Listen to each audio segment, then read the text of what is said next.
తీస్తా, నాలో ఉన్న క్రియేటివిటీ మొత్తం బయటికి తీస్తా, నా తడాకా చూపిస్తా. స్టార్ట్ చేద్దాం. వస్తున్నాడు అబ్బాయి, వస్తున్నాడు.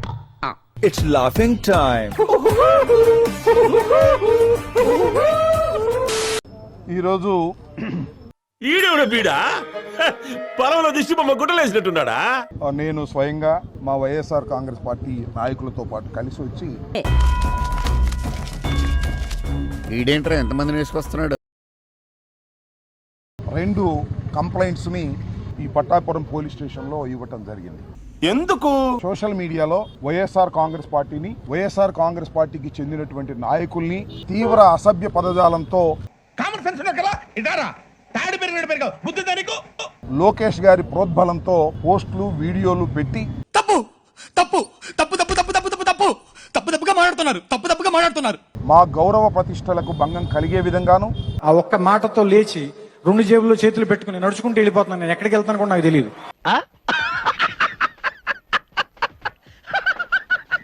సంఘంలో పార్టీలు మధ్యన చిచ్చు పెట్టే విధంగాను తయారయ్యావు, ఇంకా నీకు బుద్ధి రాలా?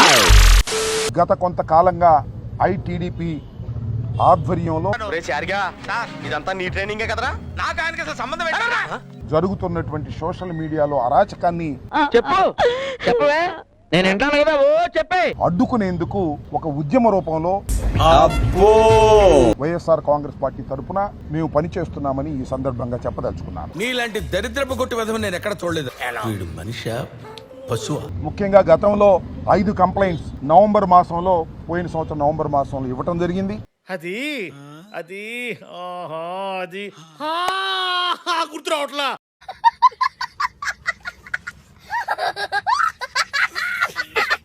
ఐదు కంప్లైంట్స్ కూడా పోలీస్ వారు రిజిస్టర్ చేయలేదు. ఏమిటి మీ ఉద్దేశం? ఎట్లా కనిపిస్తాడు మీ గట్టికి? నూతుల్లో పూడికలు తీసేవాళ్ళ కనిపిస్తాడా? మీరు సార్ బస్ స్టాండింగ్ లో చెవుల్లో గుబులు తీసేవాళ్ళ కనిపిస్తాడా? చేయకపోతే హైకోర్టుని ఆశ్రయించడం జరిగింది. చాలా గొప్ప పని చేశావు. హైకోర్టులో 4 కేసులు రిజిస్టర్ చేశారు, ఇంకో కేసు రిజిస్టర్ చేయలేదు. ఎంత ఘోరం జరిగిపోయిందిరా. అది కూడా ఇంకా హైకోర్టులో పెండింగ్ లో ఉంది. అరే పెద్ద సమస్య వచ్చి పడిందే. ఇది ఇలా ఉంటే సీమరాజు అనే ఒక వ్యక్తి, ఆయన ఒక వీడియోలు చేసి తన ఐడిలో వైఎస్ఆర్ కాంగ్రెస్ పార్టీని జగన్మోహన్ రెడ్డి గారిని, వైఎస్ఆర్ కాంగ్రెస్ పార్టీ నాయకుల్ని, నన్ను ఏంట్రా రెచ్చిపోతున్నా? కొట్టాలంటే పెద్ద ఆలోచించారా? చూసావా ఎంత సింపుల్? అవును రే, ఈ సఫారీ నీకు అంత అవసరం ఏంట్రా? నచ్చలేదా సార్ మీకు? పరమ చండాలంగా ఉంది.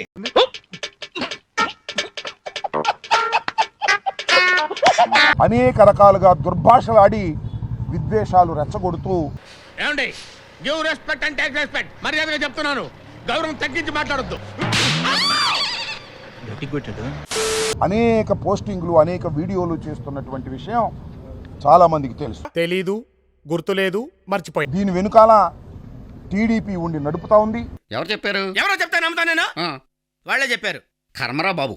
పైగా ఆయన ఆ సీమరాజు అనే ఆయన పేరు వేరే చంద్రకాంత్ చౌదరిట. బాగుందనా? నిజం బాగుంది. బాగుందనా అంటే ఆయన మెల్లో వైఎస్ఆర్సీపీ జెండా కండువా కప్పుకుంటాడు. నాకేమనిపిస్తే నేను చేస్తా, ఎవడు ఏమనుకుంటున్నాడు నేను కేర్ చేయలేదు. 1000 సార్లు వైఎస్ఆర్సీపీ అంతర్జాతీయ జనరల్ సెక్రటరీ అని చెప్పి మోసం చేసి, చీట్ చేసి ప్రజలను నమ్మించేందుకు ప్రయత్నం చేస్తూ ఉన్నాడు.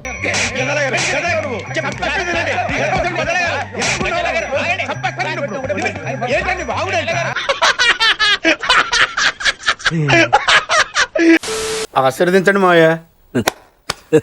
ఆయన మీద గతంలో కూడా నేను ఇదే పోలీస్ స్టేషన్ లో కంప్లైంట్ ఇచ్చాను.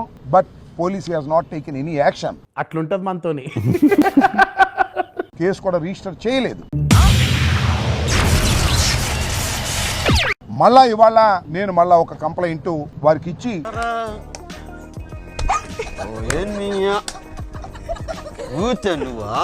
ఆ సీమరాజు అనే వ్యక్తి మీద కంప్లైంట్ డీటెయిల్స్ గా ఇచ్చి నేను రసీదు కూడా తీసుకున్నాను.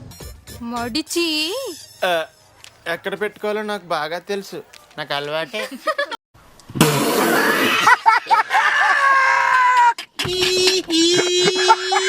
ఎందుకు రసీదు తీసుకున్నానంటే పోలీస్ వారు రిజిస్టర్ చెయ్యరని, మెంటల్ తిక్క మాట్లాడు. చేయకపోతే న్యాయస్థానాలను ఆశ్రయించవలసిన అవసరం ఉంటుందని. What a vision, what a thought. పిచ్చోలు అయిపోయారు మా టీం అంతా. రసీదు తీసుకున్న రసీదు ఇవ్వటం అనేది వారి డ్యూటీ. మాకు తెలియదు సార్, మీరు దేశ ముదురు కాబట్టి చెప్పండి. మీరు ముదురు కదా, మీరు అందరు నాకుతుంటారు కదా. ఏదైనా ఒక కంప్లైంట్ పోలీస్ స్టేషన్లో ఇస్తే రసీదు ఇవ్వాలి, నాకే కాదు ఎవరికైనా. కేసు రిజిస్టర్ చేసి విచారణ జరపాలి. అయ్యో రామ, నాకు ఐడియా తక్కువలేదండి. What an intelligent boy, so sweet. అసలు ఐడియా ఎలా వస్తాయండి మీకు? చాలా మంది చాలా రకాల చూసి నేర్చుకున్నాం, చాలా రకాల ధైర్యంగా ఉండాలని చాలా మంది అన్నారు నాతో. చాలా క్లియర్ గా చెప్పావు. ఒక ముక్క అర్థమైతే ఎడంకాలు చెప్పించుకోటే. చాలా మంది చాలా రకాల చూసి నేర్చుకున్నాం, చాలా రకాల ధైర్యంగా ఉండాలని చాలా మంది అన్నారు నాతో. ఓకే ఊరుకోవే, ఊరుకో. నేను ఉన్నాను కదా, నేనేదో సాల్వ్ చేస్తాను. నువ్వు ఏడుస్తుంటే నాకు ఏడుపు వస్తుంది. ఊరుకో.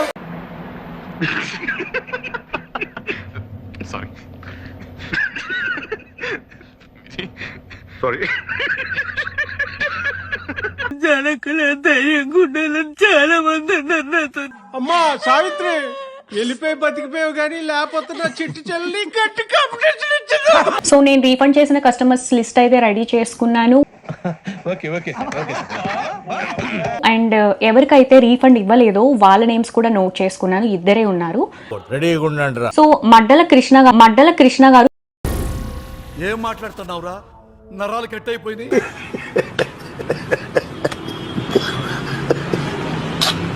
మడ్డల కృష్ణ గారు ఈయనకి రీఫండ్ చేసేసాను.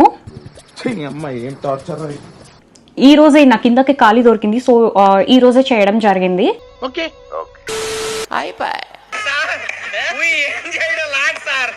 ఈ కార్యక్రమం ఇంతటితో సమాప్తం. రేపు ఇదే అలవాసులపై మళ్ళీ కలుసుకుందాం. అంతవరకు సెలవా మరి. నా ఛానల్ పేరు గుర్తుందిగా, ప్లీజ్ లైక్, షేర్, సబ్స్క్రైబ్.